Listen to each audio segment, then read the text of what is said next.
I am sexy, but this is not about arousing you or seducing you. This is more about reclaiming my sensitivity, my Eros, my life force.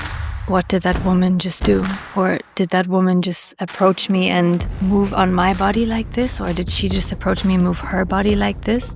It's quite shocking. It's very wild. Tara and another sister were getting curious for the strip club. They were telling me about it, and I was always curious about that too. They were talking about this in such a very curious and pure, empowering way, and I ended up also going on this stage because we actually discovered our dark feminine there in the strip club. Today, I'm speaking with Anya and Tara, two artists, performers, and facilitators exploring deep connection between the body, Eros, and the soul. The two met at a festival, and that meeting changed the direction of their lives. Together, they have built a community that uses art, ritual, and expression as a tool of transformation. This conversation is about Eros, shame, creativity, and what it means to live fully alive in your body.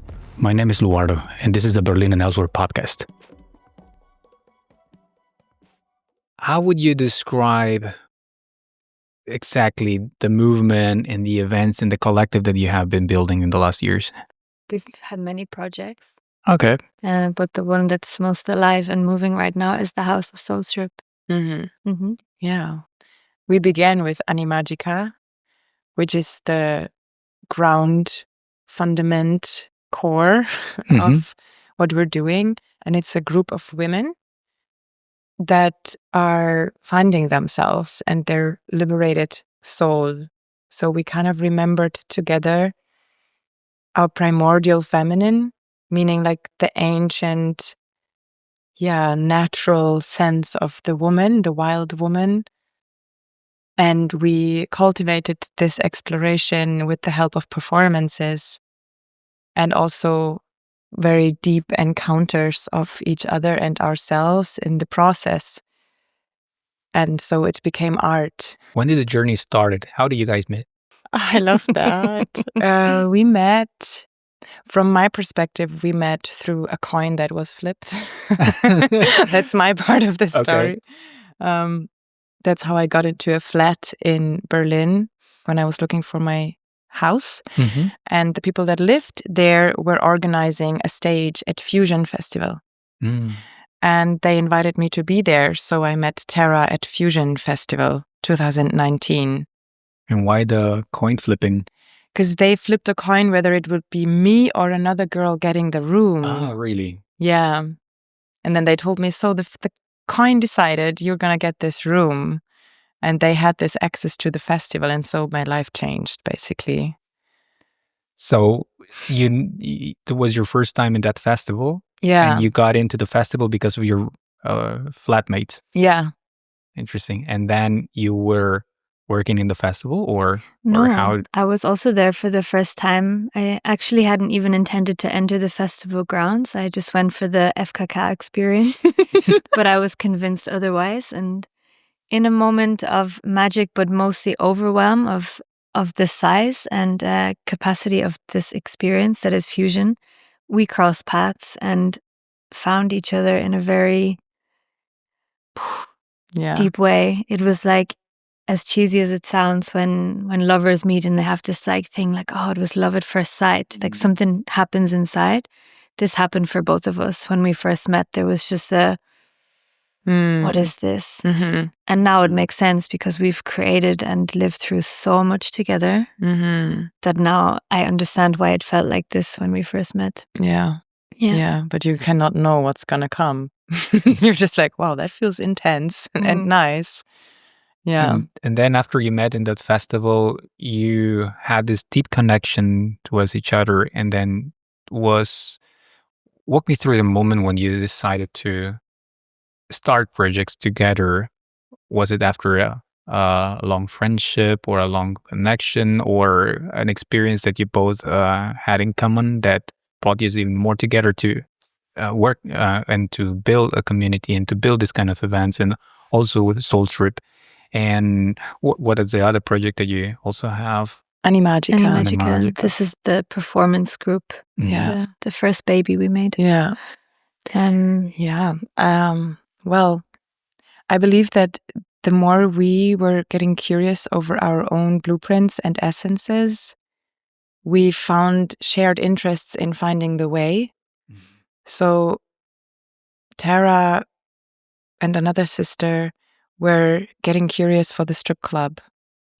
And they were telling me about it. And I was always curious about that too. I even wrote a paper about it in university. Yet I was very much in that stigma and couldn't see myself doing it. I was still working in an agency. But then when they were talking about this in such a very curious and pure, empowering way, I went into the process of shedding the layers of my shame and my own judgment, that I said, okay, I'll come with you to the audition and watch you showing yourself because it's so exciting. And I ended up also going on this stage despite my plan. It was funny. Despite not even having the appropriate underwear on. No, I wasn't. Anya was just like, okay, fine. It was so cool. Like, it was really activating my desire to be seen in my truth, because I saw that each dancer on the stage could do whatever they wanted, and there was such a diversity. And you, Tara, you have done this before, or also were you just curious about that experience, or what was? This was my first time. I had a lot of women around me who were working in strip clubs, and I was just hearing a lot of their experiences. And actually, it had been something that was like piquing my interest since years, like the exchange of Eros and sexual energy for money. It was almost like it was so taboo that it like turned me on, the idea. But I never really, did it. And then it was coming closer and closer in my field in Berlin, and I just decided one night I'm gonna go to this club and I'm gonna dance. And Anya decided to come as a witness and also danced, and that's where a lot of doors opened in this realm, at least. Because we actually discovered our dark feminine there in the strip club. How you describe this dark feminine muse? What is it? The dark feminine, there's so many ways to frame it and speak about it. However, for me, it is really about this perception of the inner world and diving deep into what has been unconscious and what is in the body, like all this information that goes maybe beyond even one life that we have in our bodies, actually. Yeah, and for me, it's like the dark feminine is also all the facets and inner landscapes that have been hidden and suppressed for years and years and years.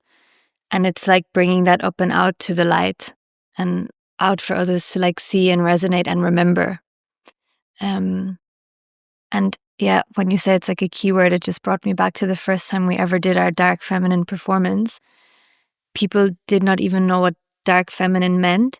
And they were like, is this like some feminist movement or something?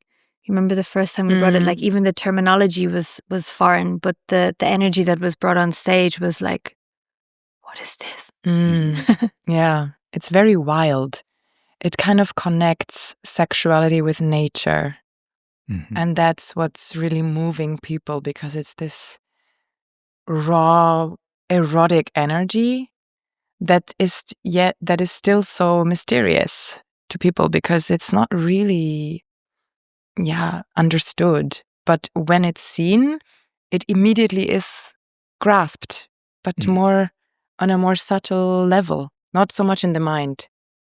What would be the difference, for example, for that kind of movements or dance or performance?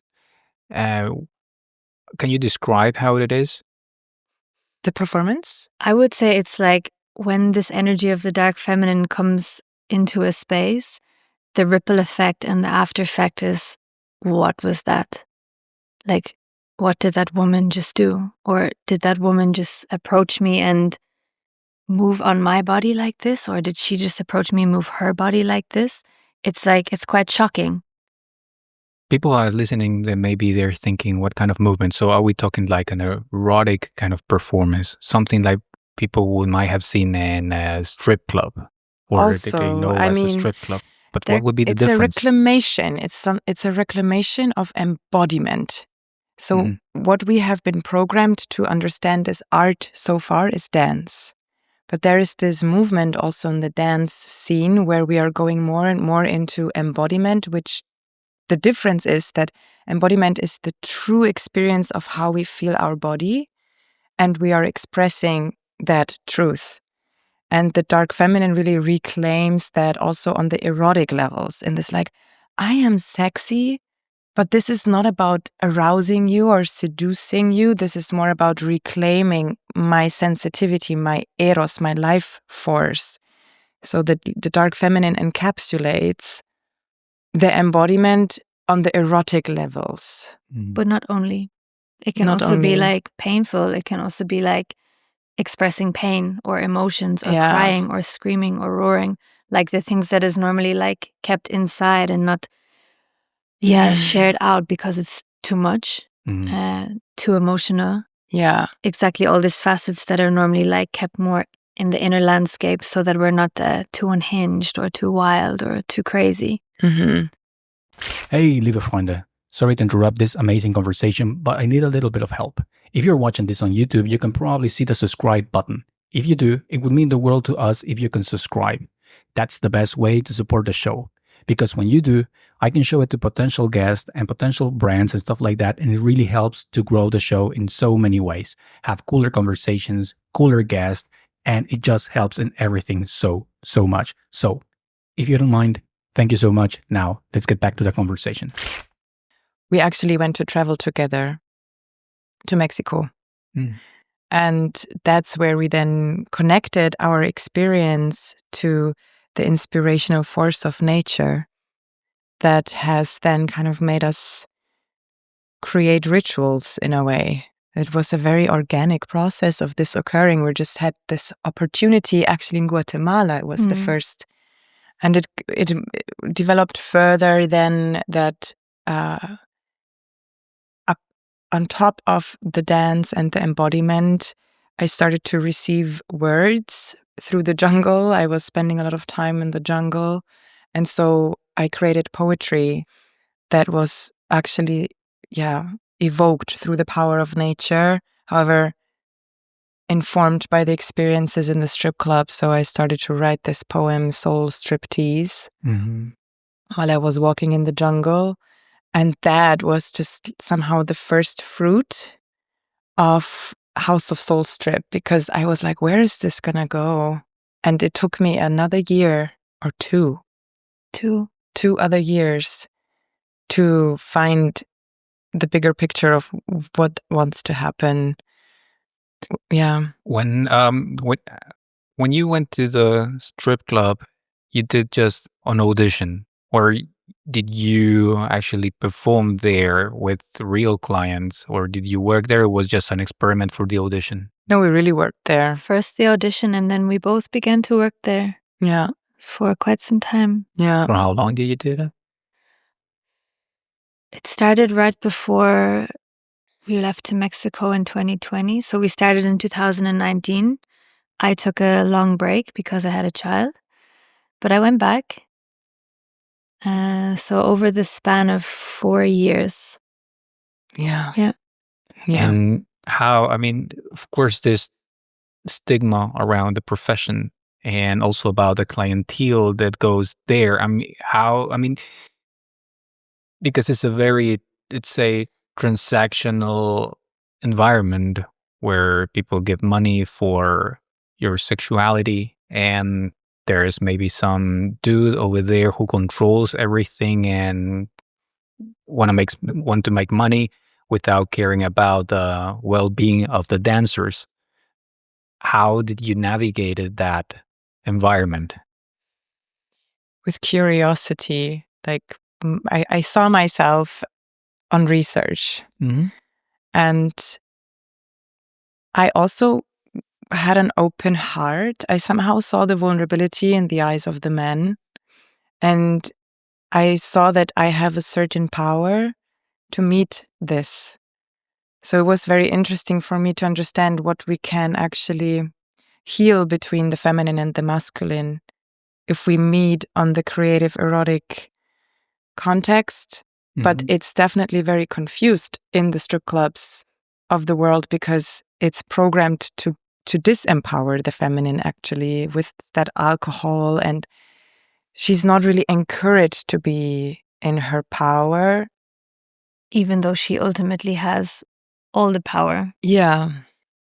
But this club in Berlin, I must also say, it deserves special credits because it had this invitation to be artistic.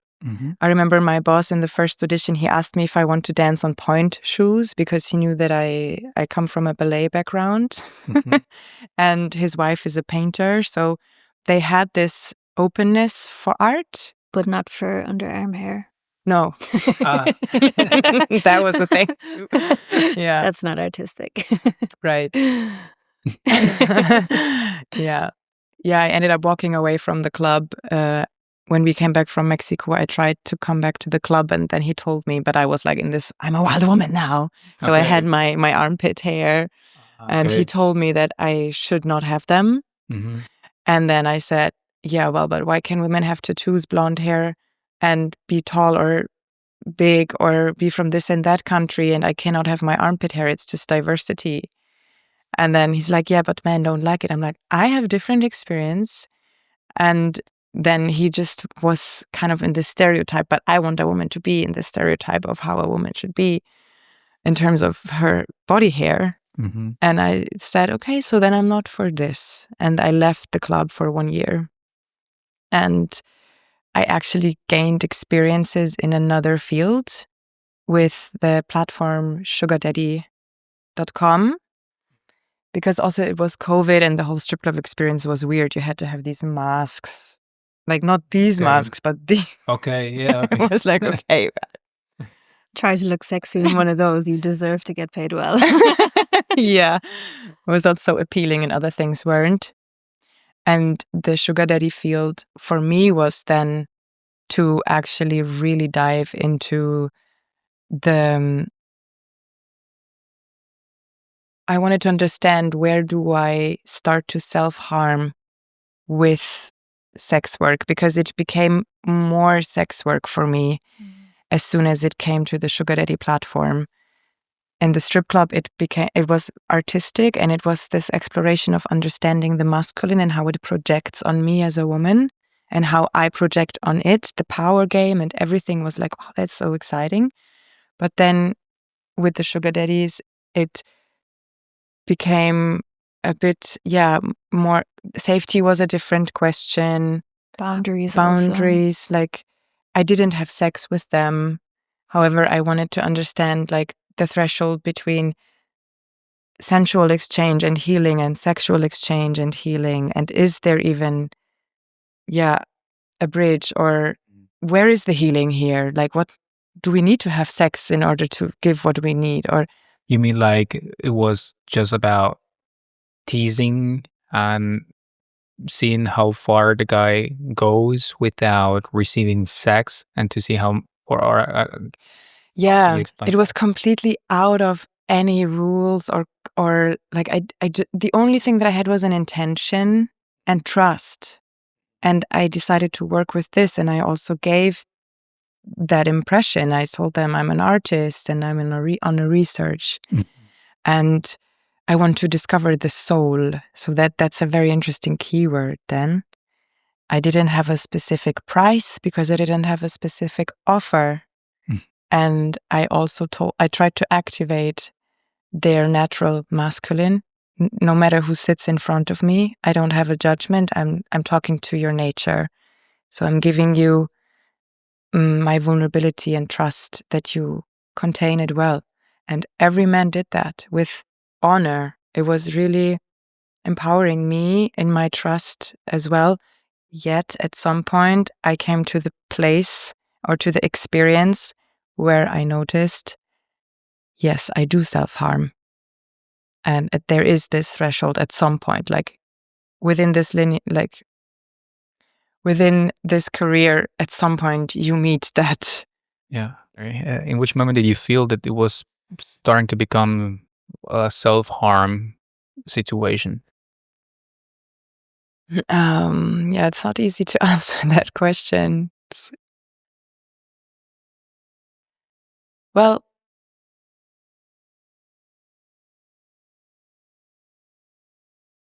the only sexual thing that I did with men was giving a hand job. Mm-hmm. And in the first encounter that I did it with a man, felt very empowering, actually, because it was a very genuine connection. And we were very vulnerable with each other. And I heard his life story. And it opened my heart. And there was this component of him being almost driven by his arousal and overwhelmed with it. And we were dealing with it consciously. Because I told him, look, I'm actually not feeling to be sexually engaged. Mm-hmm. But I sense your overwhelm with your arousal. And I would like to help you in a way, like to be in service for that energy being so intense. And that was handled kind of vulnerably. And so we released together, basically. Mm-hmm. And what kind of release? Yeah, well, ejaculation. Like, I mean, I gave him a hand job then. Mm-hmm. But it was loving and it was in service. It was not with investment of my body. No. Mm-hmm. Like, yeah. And then a few months later, I had another date, and I was short on money. Like, there was this really, like, already the intentionality was colored by my desire for money. And he was also vulnerable, and everybody is ultimately. Once you open the threshold, you get to this connection.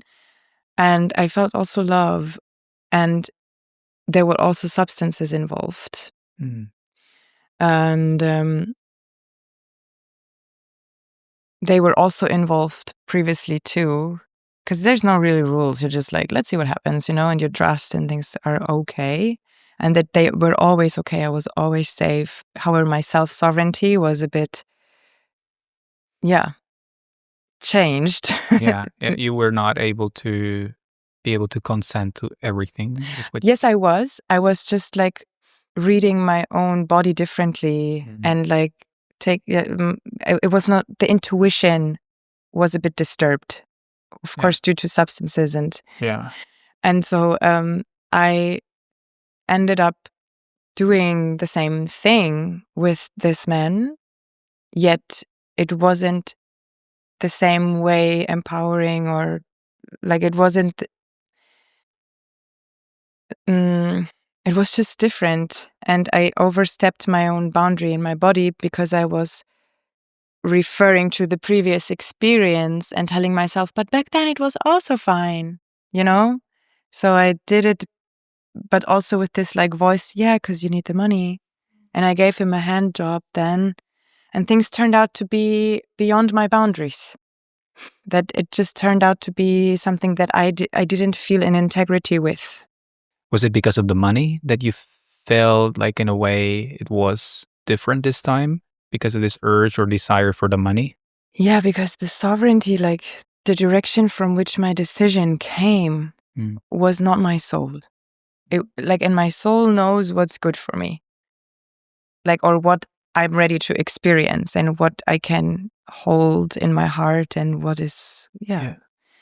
But my mind has so many ideas about what's good for me. Yeah. And I just underestimated the sovereignty of my body, and I didn't even sense it. I just didn't have an intuitive decision. I just had a decision based on, and I like a previous idea, and I didn't even notice. Like, I was only 1 week later, I started to feel pain in my body a little bit. Like, I started to feel like she's mad at me. That was this, like, I felt that my pussy was mad. She was like, what the fuck did you do? Like, even though she didn't get touched, like, and so I had to look deeper into it, and I started to notice that then my text changed in the Sugardaddy platform. I started to create rules and be like less trustful with the men, and I witnessed myself changing. And suddenly I had a very similar text to all the other women that I was researching how they wrote. Mm. And so you passed from just the researcher role that you had there to the, maybe it's maybe a hard word to say, but maybe the, I don't know, traumatized part of the profession or of the. Yeah. I mean, I was kind of on the experience to, I wanted to really experience it while I'm having this observative, analytical perspective too. When I created my profile as a woman, I also created a profile as a man because I wanted to see the other women, what they are writing and how they are. Okay. Yeah. And then after this experience, I started to approach their energy more and more and more. So I decided, okay, that's it. Not because I'm like them, but because I noticed that something in me broke. And I mean, now I know what I wanted to know, so I'm good. I can let it go. It was really for the research. And as soon as I had my results, I decided that, okay, now I know when I can move on, still working with Eros, but not creating this friction inside of me anymore. For for both of you, I have this question. Was there a moment where you think that, or looking backwards, that your curiosity maybe went too far? For me, yes. Or at least I went too far. It's also touching a little bit on this like self-harm within exchanging sexual energy for money. Because of course, ultimately, that's one of the main reasons why most of us are even in that field. Like, we don't go there and do it for free. Of course, we can gain the research and the experience, but ultimately it's how we get money. So then when there's like coming decisions like from the scarcity, like, oh, but now I'm getting money. Like, for example, I was in a situation where a client was ultimately paying a lot of money with each request. So he would make a request to me and another woman, and we would fulfill, and he would shower us with a €100 note each time. And this for me was okay, because there was like an infinite pool of money coming from this man. There was never a no coming from him. And I'd never been in this situation where I knew I could go and go and go and I would still receive. So I went and I went and I went and I went and I went and I went. And then I went too far. And you ended up doing something you wouldn't have expected before, and you ended up 100%. I went so far past my own boundaries, not with him, but with the other woman, the other worker. Us together, we were kind of like his puppets ultimately. And that was the last time I ever worked in the strip club. I left that night and I never went back. I mean, at the beginning, it sounded like it was about the empowerment. I can understand on the point that you see how men fall weak when they are in a situation and when they are aroused and they want to hoard. He wants to hoard his money. And then with the erotic dancing, he will little by little give up the thing that he is holding as his treasure, and he say, all right, I'll give it. But in this point, this other guy, he was like, now I have the control. I have the unendless amount of money. Now they are doing whatever I want. Exactly. The tables had turned. Yeah. And I feel this was a very strong point of reference for me of the tables have been turned. I let go of my control. I gave the power to him. And then I felt I had been extracted from. And I had not truly felt like this working in the strip club before. Energetically, I had been a little bit exhausted and tired, but I never went so past my boundaries that I felt extracted from. And on this night, I felt extremely extracted from. But financially, I made a lot of money. And I realized, okay, this needs to come back into a recalibration for myself at least. And it never brought me back there. Understandable. I still, to this day, I still experience this even in our project now, the House of Soul Strip. There's like, we're also working with money and stripper dollars, in which the dancers and performers get showered with, and then they collect it at the end. And this is also what happens in the strip club too. After you dance, after you perform, you make a round to everyone who's sitting there and ultimately go to them and ask them to tip you, to give you money. And also in the House of Soul Strip, we collect all the dollars from the stage, even from the floor. And for me, to this day, it's really hard to do this, to like bend down and pick up the money. It reminds me of this, what you just said, like picking up off the ground what the other people had so much of. And this is something that I'm still yet to do with ownership. Yeah, you're not the only one. I heard this from many. Yeah. Like it's almost feeling humiliating. Exactly. For me, not. For me, it's like, okay, this belongs to me. Watch me take it.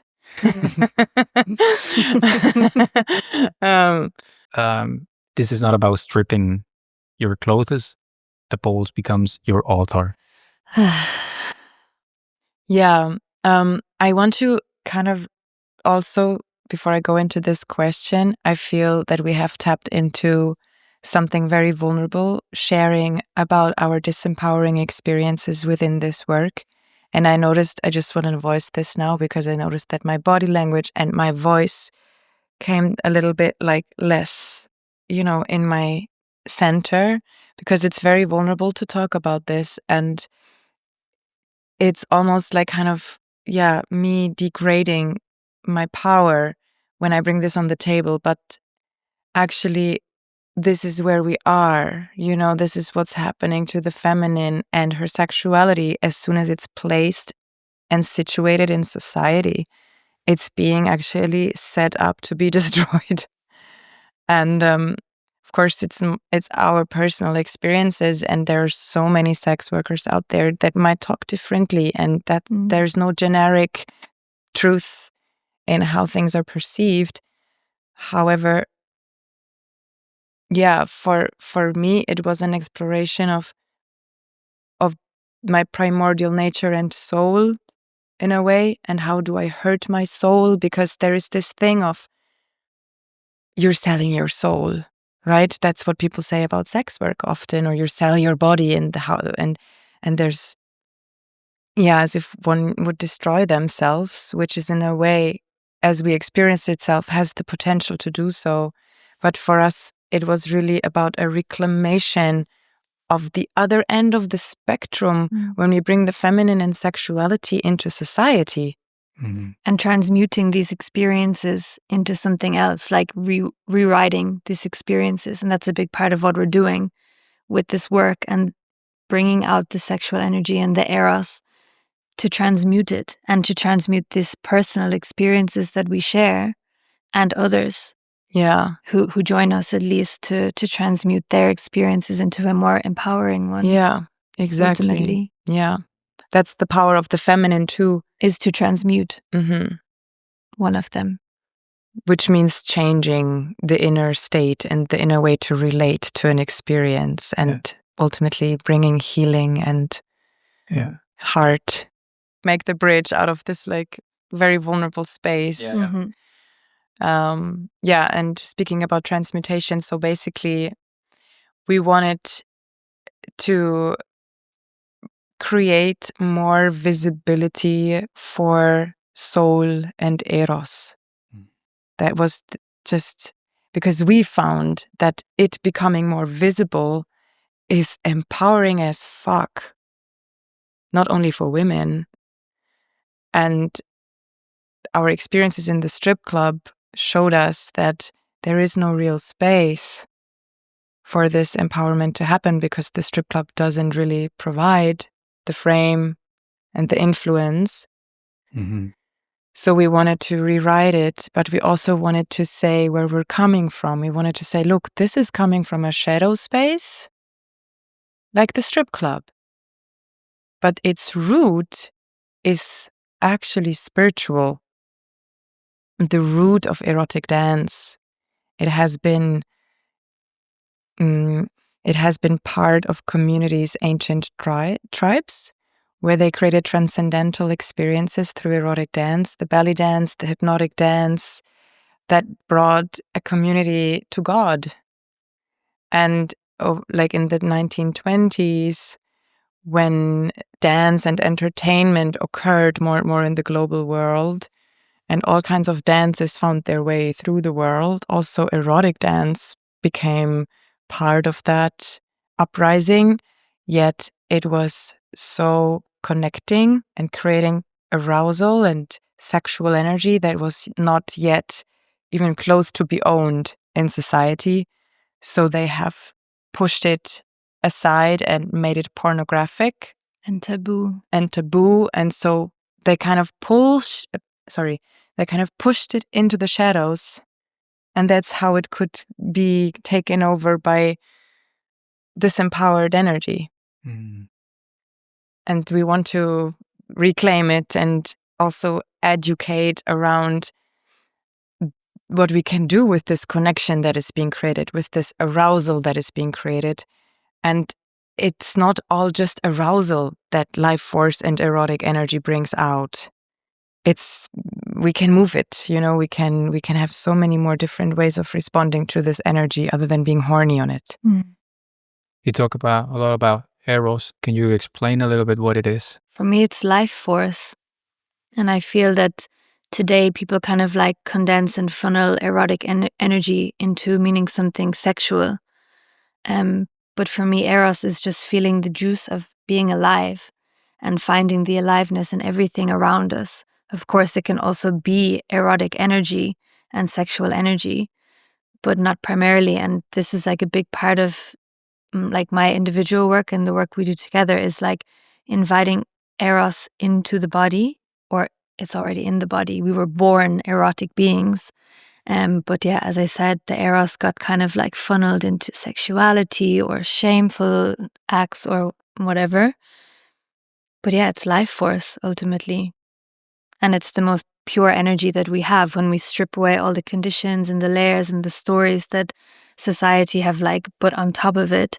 It's ultimately our life force. It's also how we were all brought into the world, was through an erotic act, hopefully an erotic act. And that was the main motivation to start Soul Strip, or to bring back the Eros out of the, first of all, out of the transactional part and out of the pornographic side of striptease? I wouldn't say bring it out. I would just say like open up the spectrum, because we still invite transaction into this space.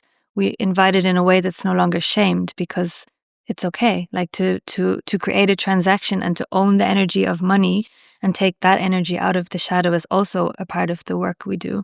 But it's more about opening the spectrum, like creating the fullness of what it can be, rather than where it has pushed to be. And also breaking the gender roles a little bit and creating more closeness between feminine and masculine polarity, men and women, and also non-binaries. Just be like, hey, Eros is also in you as a man. And you can also give us so much life through being on the pole and showing yourself and doing it your way. Ultimately, we want to see your authenticity, because this is where Eros gets unleashed. Only when you are yourself and when you allow to express what is truly there in your body.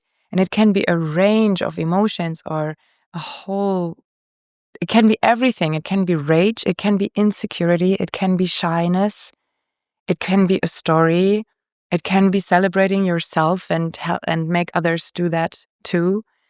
It can be like being with your own body and just like giving yourself that self-love and there's so many ways for you to be alive. Yeah, and it's true. I mean, in Soul Strip, the place is open for men, women, and non-binaries. And of course, for men, it's a very interesting space, because I cannot think of many scenarios or places where a man can allow himself to be erotic. You can I don't know, just maybe when they're dancing, but even the dance, I wouldn't say when the man is leading in a dance or any other type of music, if he's the erotic part, normally it's always the female, the one who is moving erotic, and the man is those like leading the moves. But there's not so much space where you can see that a man allows himself to be sexy or erotic without being ridiculized. Yeah. That's what makes it so refreshing. And that's also creating a lot of trust. In a way, the women start to look at men differently because they see them also in this vulnerability. And it's connecting us then. Yeah. After that, you also went back to work at corporate. Yeah. Right? How was that experience? And after working at strip clubs, traveling and having all of this experience, and then you go to work in corporate sales, I think. What did that experience teach you about performance without a soul? So funny, this question. I love it actually, because it's a perfect bridge also. Because actually I got this job through stripping. Okay. She hypnotized the client. He was like, I need you to sell my shit. And I was again in a period where I needed to make money. And he told me, hey, he was a performance salesman, and they had this company selling software, and he wanted me to do this online and make videos for their company and generate leads. And I thought, okay, I can do this on my laptop, let me go back to corporate and have this experience and see what happens. And then I did that, and I was not an easy employee, let's say. I'm anyway not. Well, yeah, I think I also again learned that I'm just not to sell something that my heart is not beating for. It doesn't make sense for me. And I was rebelling against that, like throwing something at people and like at some point someone will catch the ball. Yeah. Maybe eventually. And I'm like spending my time throwing so many balls in all kinds of directions, hoping that someone will catch it. And it's so much against my nature of being magnetic. Yeah. This kind of performance for me is not working, actually, especially not for something that I don't care about. So I was not easy to be programmed for them. They wanted to program me based on this like mindset of achievement, and at some point I will make it and I will be successful like this other guy did it, and they told me that story about a success story that I should then be excited about and follow. I'm like, I don't care. I really don't care about your product. I even told them, like, you making me act, and all I can do for you is act. Okay. And yeah, then let's see. But that also kind of was shocking them, like, fuck, we cannot control this woman. Yeah, I mean, you had a taste of liberty before. So once you have a little bit of taste of freedom, you can't go back to the cage. Yeah, that's well said. Yeah, that was what wasn't possible. And also for me, I'm like, I really need to see a bigger, greater good in whatever is being created for it to gain my heart. And this wasn't a product like that. Yeah. I mean, I understand. I mean, I'm still in the cage, I would say, because I can still see the nonsense of the stuff that sometimes we need to sell when we're working, or of the stuff that we need to do. But I still see it from the eye of, yeah, but I need the money. So yeah, I will do it. That was my take. Yeah. And then I lie myself and pretend that I care until I completely start to believing it. Oof. And that's the part that I think you... Yeah. And I went through this entire thing too before I started in the strip club, where I was 1 year in the agency and it was a creative job and it was creating concepts for events and companies. And I was there for 1 year and I also didn't fully resonate with this. But I told myself at some point, yeah, but I'm creating beautiful experiences for people and they're going to feel good, even if it's for the wrong purpose. But anyway, I make them feel good. I told myself things that makes it be nice. But actually, I went away from my soul and I felt more like selling my soul in these jobs than in the strip club. Tara, you had an experience like that when... In corporate? Yeah. No. You stay working it? No, I work very much in the realms of sex and intimacy, but more in a tantric way. Like I'm a tantric body worker. So yeah, my work involves a lot of intimacy and moving of sexual energy, but with a very clear framework as to how and why it's being done. I could not navigate this world. I tried for some years when I was younger, before I was a mama. It's not my world. It never was. And yeah, luckily Berlin opened all the doors for me to now very safely and very professionally navigate these territories. Yeah, I think it's a place where people search for that a lot. I think they do. Yeah. I have people come from all over the world to come to Berlin to experience their sexual energy in a safe way. All over the world. Mexico, Dubai, New York, all over. Berlin is known so much for this, ability to hold. Yeah. Do you think what you're building here in Berlin and what you're doing here would have been possible somewhere else, or is there something special about Berlin that allows you to do it? There's so many special things about Berlin, but it's been experienced not only in Berlin. Anya's also brought it to New York, Tulum, right? Cologne. But there's an essence present in Berlin that is something else. How it lands here, how it develops here. It's Berlin. How to explain it if you don't know, huh? Yeah, I mean it's a good city to start things like this. It definitely is just destigmatized in terms of sexuality, and there's so many spaces here where people explore and people are not judgmental. There's this authenticity in the air and people are just liberated. It's something about Berlin energetically that opens us to our souls, also to the dark side, right? I mean, Berlin is also a vortex of substance and repeating parties. And we all know this about Berlin too.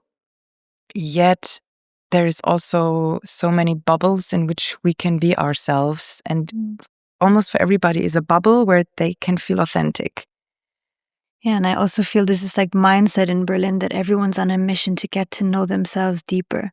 Yeah. It's almost like a goal. Yeah. It's a very common goal. And the spectrum to do this is so wide and so fertile. Yeah. Here.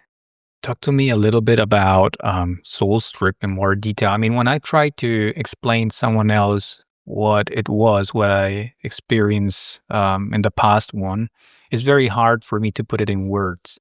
You're not alone. Yeah. It's the hardest about this. That's the hardest thing about this job. It's trying to put concepts and words on a very pure experience. Yeah. And something that also doesn't want to be so identified. Or conceptualized. Yeah. But in terms of the frame,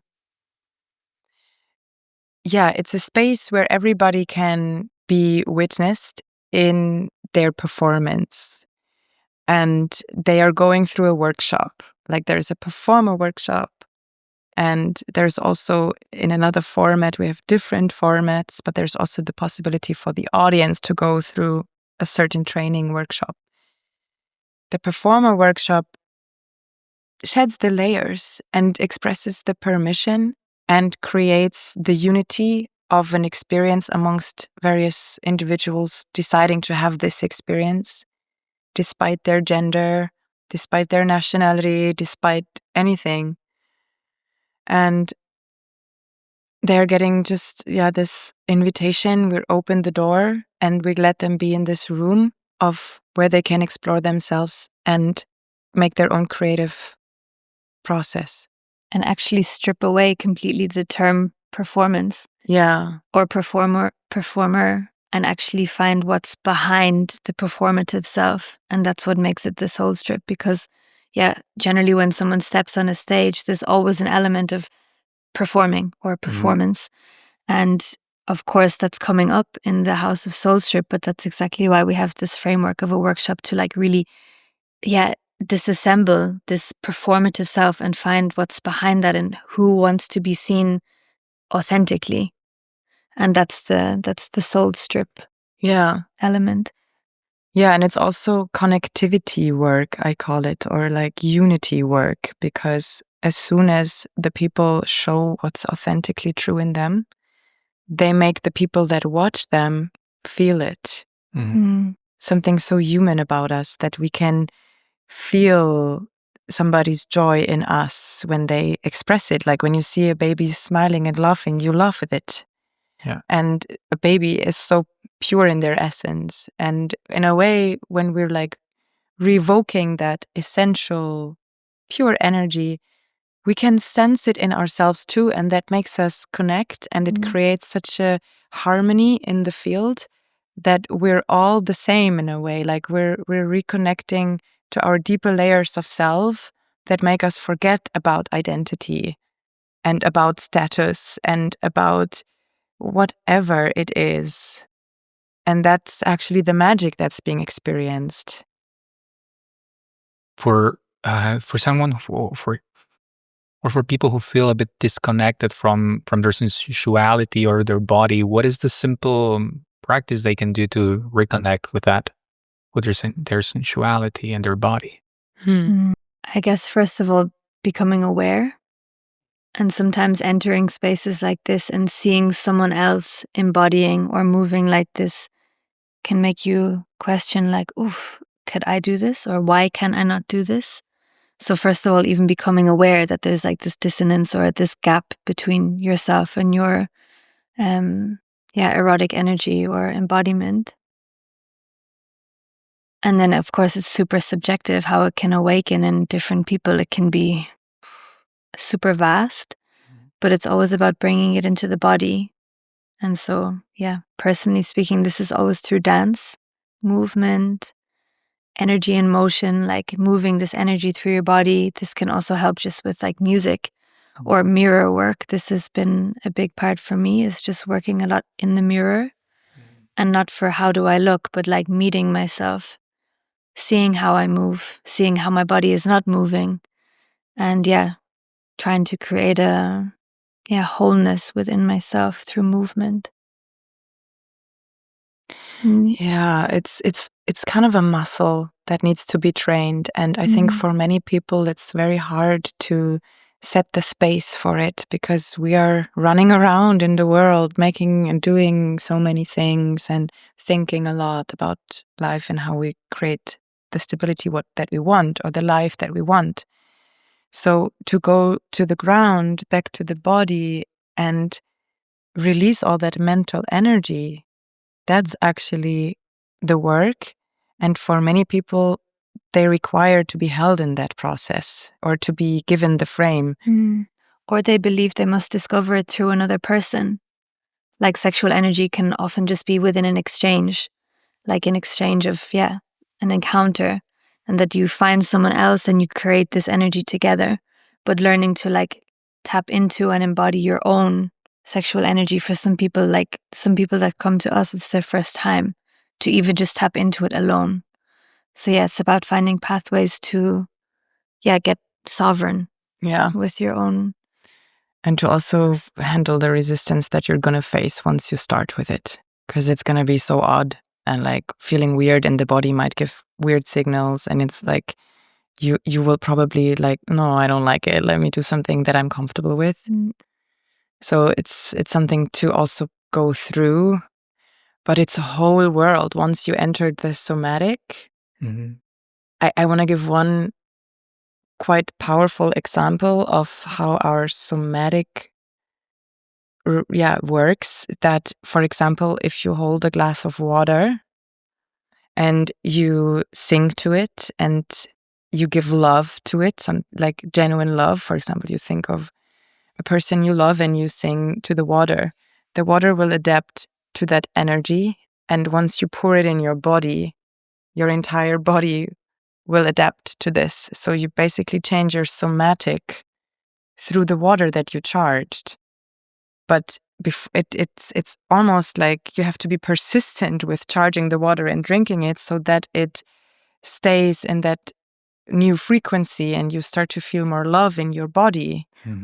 That's something that Teal Swan brought forward.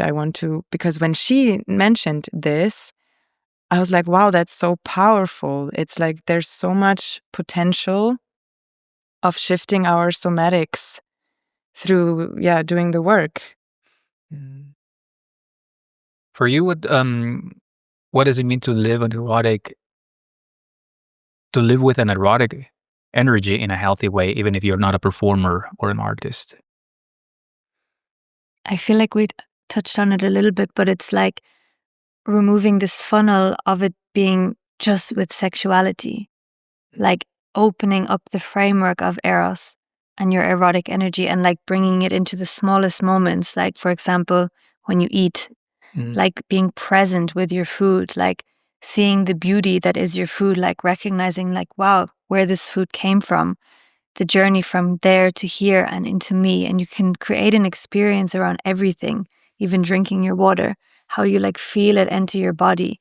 Like you can tap into this erotic energy in so many moments. And once you do, it's almost you cannot, or I cannot shut it off. And this is how I find it's healthier because it's not condensed, it's not focused. Everything can be encompassed in this erotic energy. Like, for example, I became a mother and then my erotic energy peaked, not because of sexuality, but because of life, because of like feeding a child through my breasts. Like my erotic energy just went like through the roof because it got spread. It got like funneled out through my life rather than what it was before, which was, in my sexual energy, my sexual self. So redirecting it into all facets of being. More freedom. Yeah. More freedom to feel and to be what you are.